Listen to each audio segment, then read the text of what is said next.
Yeah, hi, this is Chase from Colors, City of Liverpool online radio station, where we stream live from the community for the community. And today is a very cold day, but a very honorable day to be a part of something that's really special right here in Falkner Square, right in the middle of LA. What we're here for is a memorial service for the Black Seamen that have given their lives just as everyone else during this time period. And this is a memorial that has been put in place for them, and this is a memorial that is about 25 years old. And what happens is that we've been here in Falkner Square for all this time, but as you can see, the trees, it's been overgrown over time. And as it's been overgrown over time, it's been recently restored and put into place. And the stone, as we're told, is so porous that they can't keep cleaning it over and over again. So what the people of the community are trying to do is to get a replica stone made in honor of the Black Seamen who've given up their lives just as much as everyone else and moved down to the pier head. So they're bidding now to the city council to get that support to honor our Black Seamen.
The reason why we've been doing this,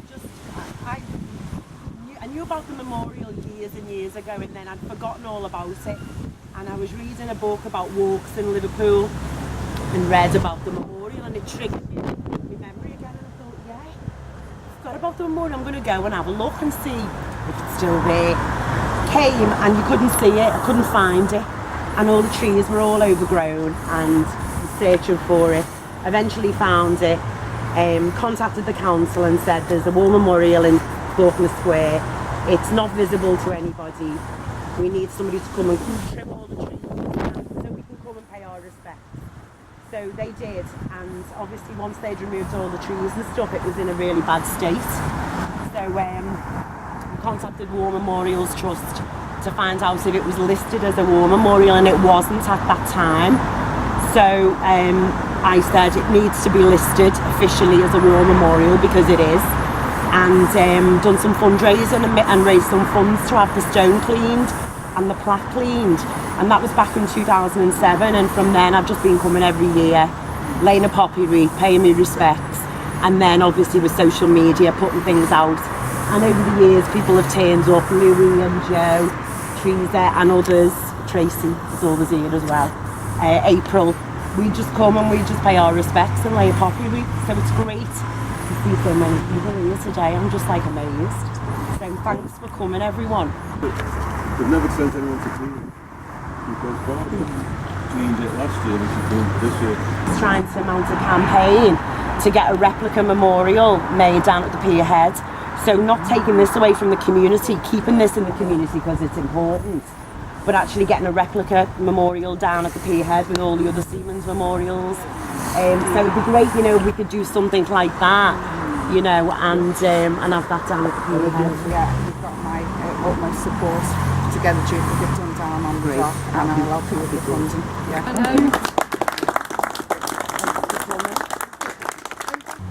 The stove is actually from the Sailors' Home, which was the only listed part of the building. It was an archway, and that's the cornerstone basically from there. I think they were stored in, I think they're now stored in Falkner Park, I'm not sure. So if there is going to be a replica, then look for the other side of that. Yeah, that would be great, wouldn't it? Brilliant. Yeah. Excellent. By coincidence, I knew the secretary to the guy Vesti, Lord Vesti's brother, who was doing the Queen's salute around the country. And I found out about it, and I asked him in the end of February, and it was for May. And what he said, he actually phoned me back, this is Edmund Resty, and he said, we've been waiting, he said, for decades for people from the black community to put up a memorial. And he actually reaffirmed that when he came up, and he says to us, the best memorial is the ones that come from the people themselves, which is why they put theirs up all over the place. You know, it's their guilt, let's face it. So he was happy, he came down, he did the cenotaph, he did Manchester, another place, and then he come back here and stayed with the pensioners and all the other people in the gallery. There was about 100 odd people there from around the city, mainly women, because their husbands had died. But there was also some guys as well, there was quite a few actually. And he just had a crazy night at the gallery. I mean, as you can see here, I mean, you probably can't, but we have a close-up of it, is that this is a plaque that's been made. You have to kind of bend down just to watch it, just to read it, and it's kind of like one of those things where you go, this is not a good way of honoring the people who have served their country. But this is what we have, this is what we have in place. In actual fact, there should be a bronze statue there, a big bronze statue. Yeah, nothing less. Got them all over the Albert Dock and in the city, so why not here? Yeah. Or why not in the Albert Dock? I'm more than happy to raise it in terms of raising the funds from our, because we've got a neighbourhood fund, council's fund. So I'm more than happy to raise it to get it put onto a plinth and get it elevated to where it should be. Or anyone who's... Maybe it should be on anything the else.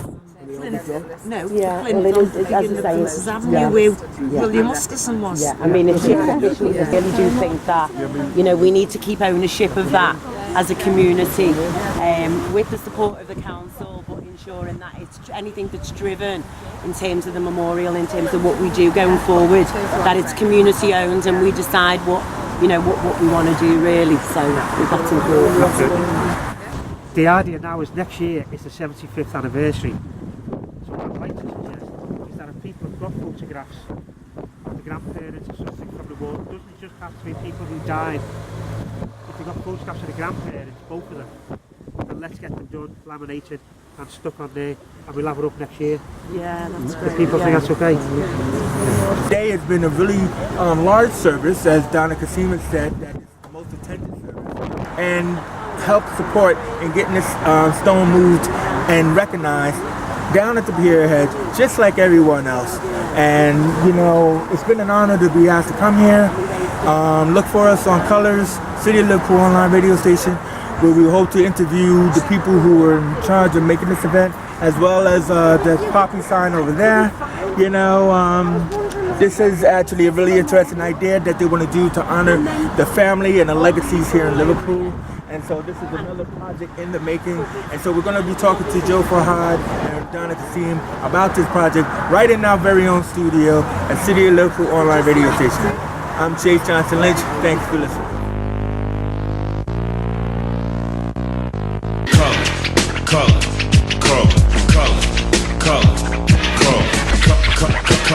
Color.